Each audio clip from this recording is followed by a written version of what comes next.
Yeah. Since 2019, we've been building mindset and purpose for real estate agents, entrepreneurs, leaders, people becoming more than they were yesterday. Monday through Friday we rise. We win the morning, we win the mind. Faith over fear, pressure into purpose. Confidence built through the work. Something good is gonna happen to me. Something good is gonna happen to me. I don't need all the answers, I just need belief. Becoming who I'm called to be. Making impact bigger than me. God first, doubt steps back. When it gets heavy, we figure it out. You're not here by accident. You're part of the story. Stepping strong, stepping faith. Let's get your mindset right.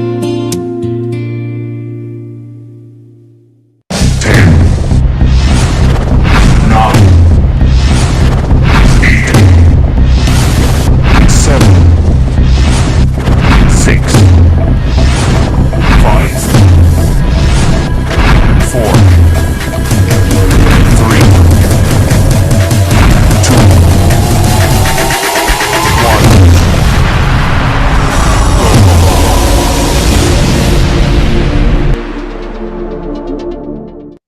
1. Well, here we are, top of the morning to you. This is Michele Wright. I'm author, mother, grandmother, great-grandmother, and encourager once and for all. So I am so excited to be here today, and I just wanted to give a little backstory.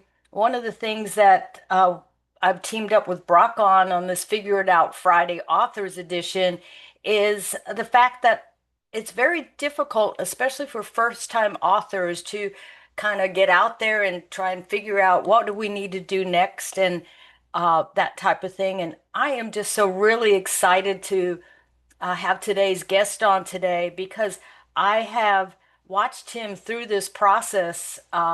Brock, you have an incredible platform here that brings people on and we go through a lot of experiences. You're also an encourager. You put people out there, you push people, you encourage people to step out of the comfort zone into their own discovery zone. So we have that story today. So without further ado, um, just a little bit of background. Our author today, I have watched on this program, has gone through a lot, has shared a lot on this program.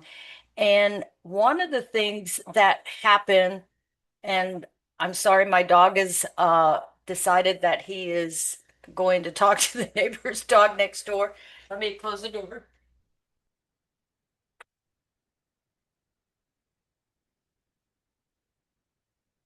But one thing that I saw, Brock, that happened uh, during the summit that, there we go, during the summit this past, January, February, when we had the summit, is I also saw our author just kind of sitting and listening, sitting and listening. And then I saw towards the end of the summit, even after the summit was over, and that last evening we were all kind of together talking about what happened. I saw sparks beginning to fly, and I saw maybe I need to take some action here. So, without further ado, let me introduce Cullen Wallace, our author for this Figure It Out Friday Authors Edition. And he is going to tell us a little bit about this new book that's coming out. It's not about the snow. And as it's getting ready to be 90 degrees in Dallas, I would like to think a little bit about the snow. So, Colin, good morning. Good morning, Michelle. Thank you for having me on. Absolutely. So, what was the thing that really got you motivated to uh, begin writing this book? Well, I've been writing. I don't write every day, but I probably write 360 days out of the year in social media. Write a post every day called "Today's Thought Worth Thinking About," and I started writing it, and time time runs by us pretty quickly. I thought it had only been like 4 or 5 years, but I've been writing about 8 years now. And I had a lot of encouragement to write a book. My default setting is to be a pessimist and be negative, and I tend to self-deprecate a lot. And so when people tell me to write a book, I would always dismiss the conversation by saying if I ever wrote a book that I'd have to include the crayons in it to get anyone to buy it. So that was just how I dismissed the conversation, because I'm a guy from Fairbanks, Alaska. I mean, who am I to write a book? And that was my thinking. And it's like, I write these little blurbs every day, but that's all it is, and we're done with it. But then the host of this show, as he often does, one of the things I talk about in the book is good friends have conversations, great friends have fierce conversations. And they're the ones who, directly look us in our eye and have the heart-to-heart conversations. It's like, hey, I love you, I care about you, but I got to say something. I see the direction you're in, and I gotta have a conversation with you about this. And I'm telling you this as your friend who loves you. I'm not telling you this as someone who's gonna preach to you about how I've figured life out, and I'm gonna tell you all the answers. I'm telling you as someone who cares about you, and I'm seeing you stumble, and I need to know, do you need a hand? Do you need someone to put their arm around you and say, hey, I'm here for you, and I'm gonna help you out? And Brock did that for me when I visited him last fall. My only connection with Brock was through this program. That's how we met.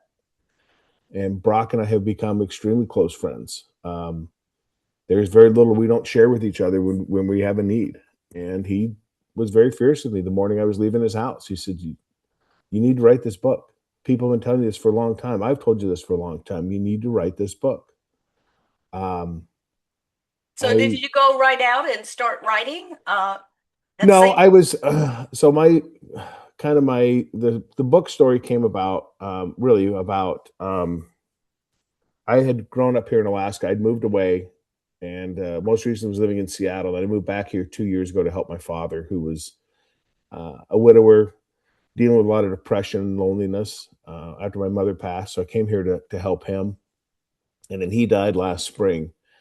And after he died, I kept working because I didn't know what else to do. And I didn't want to sit around in his house and full of memories and deal with that. So I just kept working. And then when you grow up in Alaska, we always say you have to get on a plane to get on a plane. So when you're going somewhere, you fly from here to Seattle to get on a plane to go wherever you're going.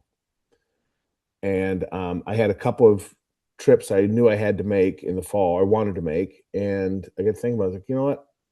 Maybe this is a good time for some me time. So I went and bought a car in Minnesota and went on a 3-month drive around America. So, and Brock's was one of the first stops I made. And it left me, after I left Brock's house, I still had 2.5 months of windshield time to think about all this stuff and ruminate on it and kind of put a plan together. And so I had looked into writing before, kind of self-publishing and trying to figure how this out. It's an overwhelming process. And it's not my job, and it's not something that I was highly motivated to do. So I didn't delve into it as much as I should, and I didn't jump into it as much as I should. I think the timing wasn't right for me. I think the conversation with Brock put a lot of fuel on the fire of writing a book. I'd reached out to a group out of New York in November. We'd had some conversations. They hooked me up with one of their authors. We did about a 2.5 hour, about 2 hour Zoom interview. She created an outline for me. They gave me a couple of proposals on a book.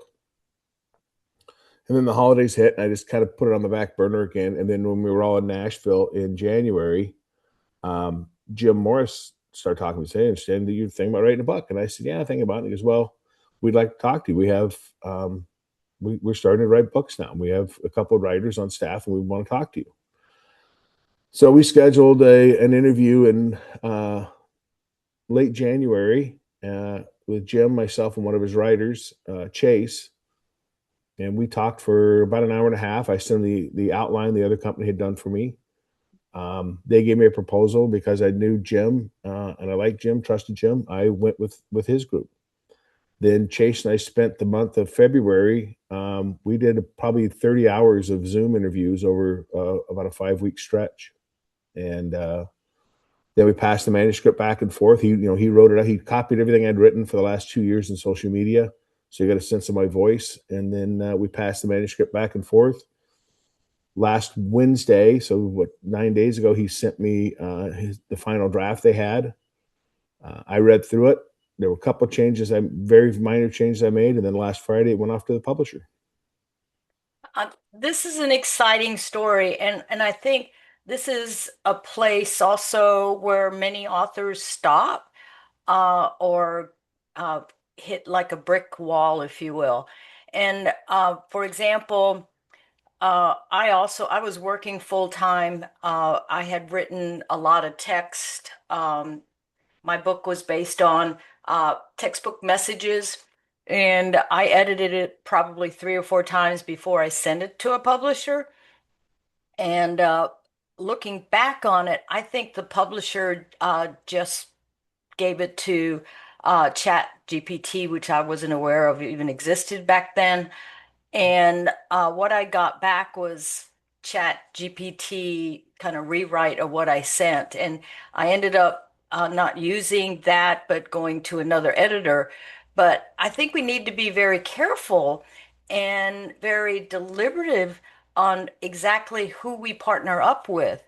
And one of the things that I heard you say, Cullen, is you you sat down with Jim and the the writer, and you built a relationship. And I think that's so very important for authors going forward, that we feel very comfortable, and we open up our souls. I mean, this is something that was very personal to you. And I think you made a right choice, and but you looked at several things. So great job. Well, thank you. And no, you're 100% right. And one of the things that we talked about very early on in the process was, um, and I had a real estate coach a few years ago who kept telling me, you need to tell your story. You need to tell your story.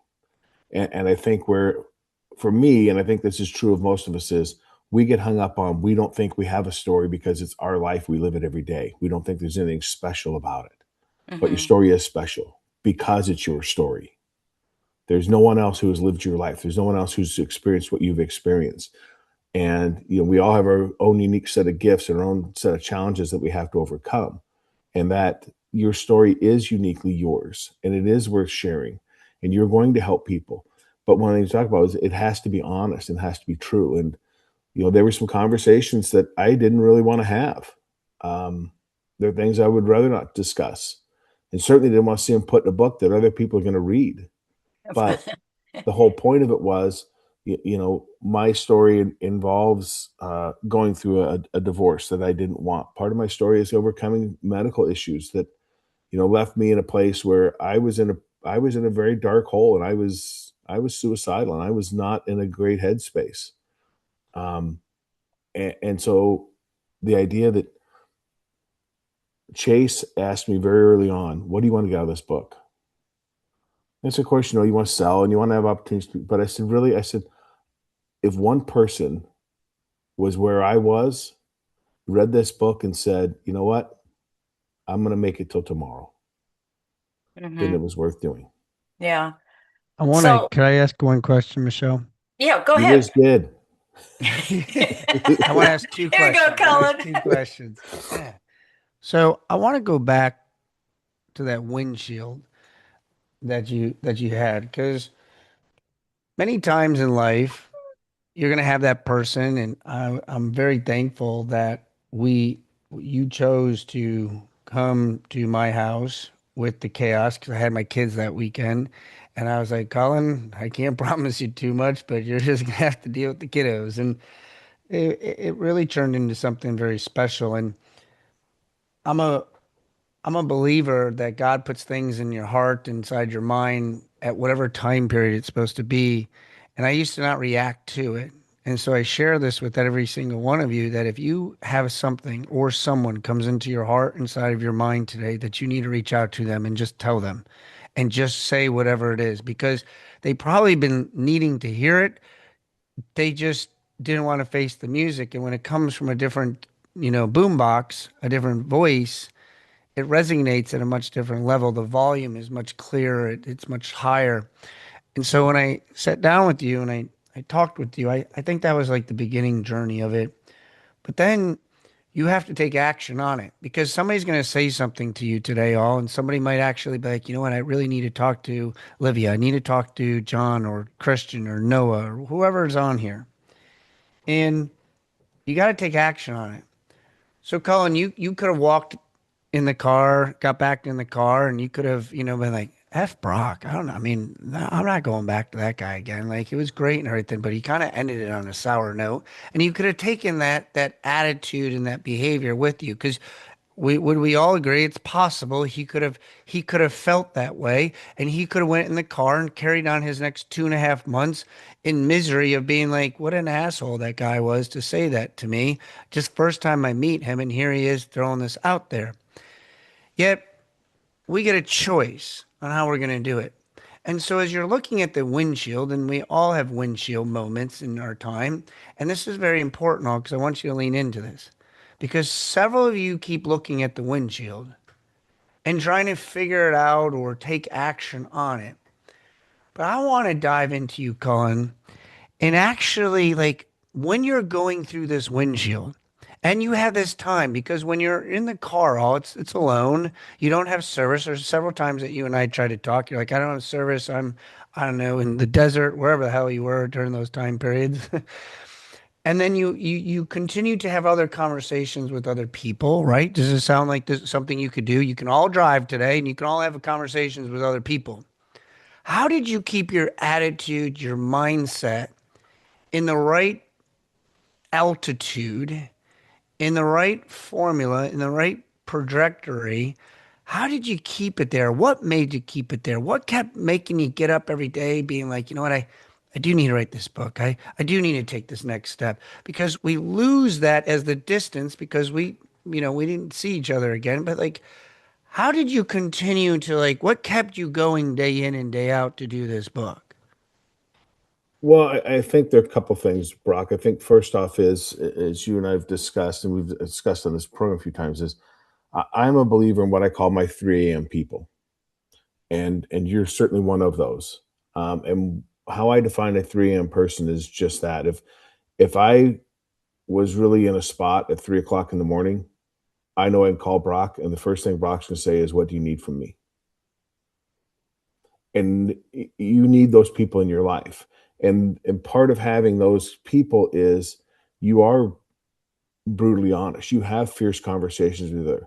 And I knew, again, we only met 2 days earlier. I mean, face to face, we've only met each other. We knew each other for 3 days when we had this conversation. But we had had a lot of conversations on the phone. We'd had Zoom conversations, and I knew Brock loved me. I know that, and Brock loves me as a brother. I know that, and I know what he was saying was not. Again, it was not him pointing his finger at me and chastising me. It was, dude, I love you. I care about you. I care about your life. You're important to me. Your story's important. You can help people. You need to do this. And part of having that kind of relationship is I also know that Brock would have been open if I would have said, dude, I heard your message. I'm not interested. I'm not going to do it. And that's okay. We're still going to be friends. Your friendship can't be based on me following Brock's advice. The friendship has to be based on I'm going to be open and honest with you. You be open and honest with your response. If you choose not to listen, that's okay too. But I knew that you were coming out of love, and it was, you cared about me. It wasn't about what the book was going to do. It wasn't going to be about coming on the morning show and talking about the book. It was going to be about what the book was going to do for me and people that I could help. And you need to share your message with people. That sounds exciting, and it's in the Bible. We overcome by the blood of the Lamb and the word of our testimony. Mhm. So it's so very important. It gives us an opportunity to heal personally, but also as we share our story, more. We share our story and we don't even know that what it's doing for us because we're helping other people. And then we're amazed that Colin, you're going to be so amazed by the many people this book is going to touch, the lives that it's going to touch. And you will begin to get reports of I read this book, or someone was talking about this book, and I was getting ready to commit suicide, and I had a second thought, or I was going through a divorce. And so that's really exciting. So I'd like to just ask you this question. What does "It's Not About the Snow" mean? That's the title of your book, and Yeah. that's interesting. Well, let me come back because I want to finish on something that you said there, Okay. and it's one of the things that again I started making these posts, and it was therapy for me for what I was going through at the time, and I never thought it would find an audience. I certainly never thought I'd still be doing them 8 years later. Um, but I also think about friends. I just had one of my closest friends said to me this week. I went by his office to see him about something, and he said, "Hey," he goes, "I got to tell you."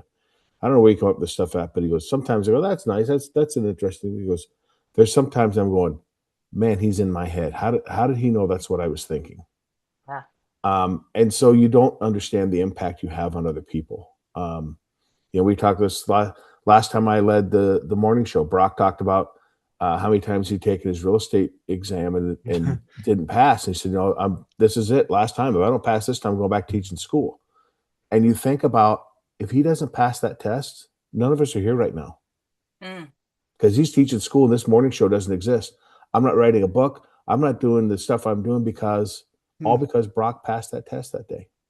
So don't underestimate the ripple effects of your life right. and the impacts on others.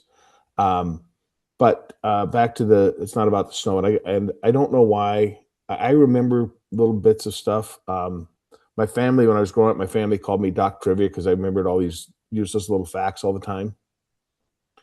But one of the things I remember is one year during the Olympics, the men's downhill, all the skiers complained about how lousy the snow was on the mountain that day. It's icy, you're skiing in shadows and in light, and it's just hard to see, and it's just a terrible course. Well, and the guy who won, they asked him about the snow, and he immediately waved off the reporter. He said, "It's not about the snow. It's never about the snow.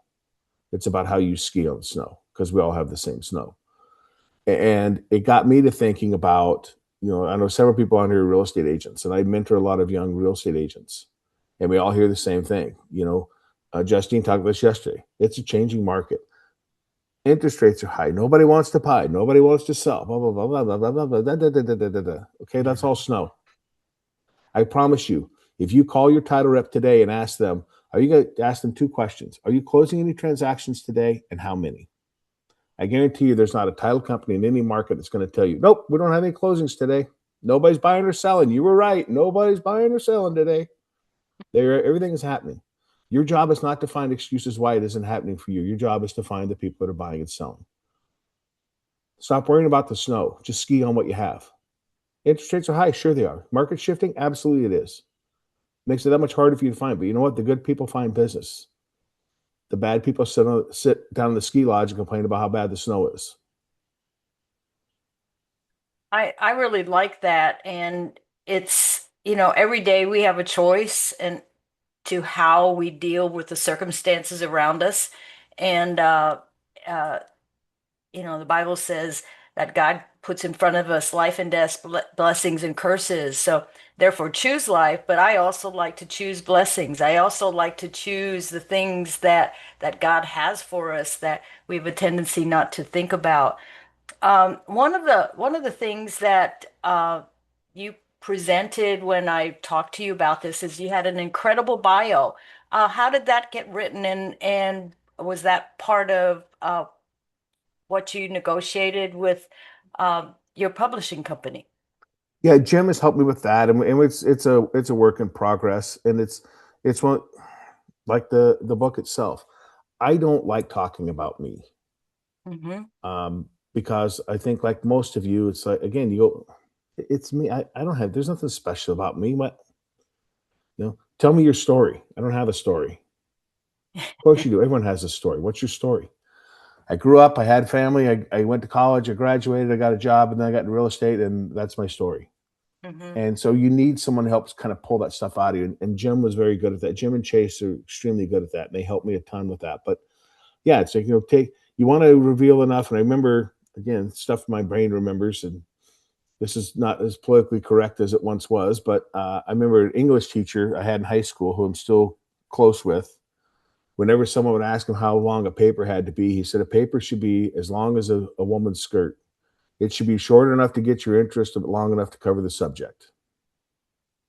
And that's one of the things I Yeah. remember. It's like, Yeah. so you need to pull the stuff out of you that's enough to get people Yeah. interested in, I want to know more about this, but you don't want to tell the whole story because otherwise they're not going to reach out to you because they've got the whole story. Okay, so what I wanted to capture out of this is it was more, you got more in the relationship with Jim Morris and his publishing company than just writing the book. And for those aspiring authors out there, that's one thing that I want you to look for if you decide to go with a publishing company, go with one that will work with you through at least part of the process, if not the whole process. And sometimes check around. It can come with a price. It can come with a price up until the point that, yes, you can sell your manuscript, you can get money up front. It's hard to get books published that way, by the way, especially first-time authors. But um, uh, it it it's an option. I think what Colin did is he's got a very professional bio, and I'm sure there's more coming out, more opportunities for him, and I'm excited about it. So just be careful on who you go with. Well, Any, I think that's really true. There were a couple things that were important to me, Michelle. One is, I talked to some people a couple years ago, and they were going to own my copyright. I'm like, no, absolutely not. This is my story. I own this, nobody else, and I'm right, not going to give that up to anybody. Um, Two is the outfit out of New York that I talked to originally back in November. They have two different programs, and one is a ghostwriter who interviews you and does the heavy lifting and records what you said and then writes up the manuscript. The other program they have is what they call writing school, where I would write the manuscript chapter by chapter and send it to one of their authors, and the author would kind of go through it. And this story, I don't know, this one doesn't really fit. This you should really expand on. This you should make a different chapter. Let's really blow this part up. Um, and they asked me, "What do you think?" I said, "Well, I can tell you, I'm not going to do writing school because I wanted to get this book out, but I wasn't going to sit down and write it like that. I wasn't going to write right. page after page of it. It wasn't a priority for enough of a priority for me to make that into my schedule. And so I chose the ghostwriter route. With Jim's group, a couple of things that they said was: one, you own your manuscript. Two, we'll do the ghostwriting. Three, we will help you with publicity. We will get you booked on podcasts. We will make this thing as seamless for you as possible. And they did. They made it absolutely as easy on me as it could be. Well, that's really good, and we're getting short on time here. Rika, do we have the information about his book out there? I'm sure we can find it for Mr. Cullen on here. Um, And Cullen, probably, I just want to say, and I'll let you conclude, Michelle, that I'm very proud of you, man. And I'm going to ask everybody on here to give some sort of heart, some sort of love. You know me with the fives. But like to write a book at that length, to go through it, it's several months. It's longer, and that's just the writing part. The thought process of what you're doing, this took years inside of you putting this together, and you have to go through the pain before you can get to the promise. And all your brokenness, you get to have a book. And I was actually talking to my cousin yesterday, and I was telling him he we're working on some health issues, and I said, here's the thing, man. I said, once you get healthy, nobody can take that away from you. Nobody. And once you write a book, nobody can take that away from you. That's why I think writing books and learning is so important because nobody in the right, your worst hater, your best friend, nobody can take that knowledge, that achievement. So I want to say congratulations to you personally. It's inspiring to see you put it together, to go through the ups and downs. We've had several conversations through the journey, and you stuck to it. You kept it going for it. So, congratulations to you, man. Well done. Well done. And Cullen stuff is they just put it on there. So make sure you reach out to the guy, have a conversation with him. Do we have a release of your book or anything, Cullen? Yeah. So I'm going to Nashville in 2 weeks. Memorial Day, the week after Memorial Day. Doing a book launch event with Jim and his group, and then going to do some podcast media stuff around it as well. So it'll if everything goes the way it's looking right now, it should be available on Amazon and Apple for purchase starting June 1st. Awesome. We will put it on the mindset page all as well, so that way you can order your copy of it. And Michele, Cullen, love you, bro. Michele, close us out. Hey, thank you for joining me today, and have a great weekend. It's going to be beautiful here in the Dallas area, and I hope it is in your part of the country as well. We're getting ready to hit 90 degrees today. I'm not really looking forward to that, but looking forward to Monday, the motivational mindset show. And I don't know who our guest is, but come and join us. 7:15 Central Time, 8:15 Eastern, and 4:15 Alaska time. See you then. Cullen, I want to make a request. Yes, sir. Author read audiobook version of the book, please. Jim has talked to me about that, so we'll see if it Oh, gets there. In your soothing yeah. voice. I love it. My FM jazz voice. It's perfect. Thanks, brother. Appreciate you, man. Thank All you. right. Thanks, Michele. Okay, bye. Bye. Thank you, Cullen.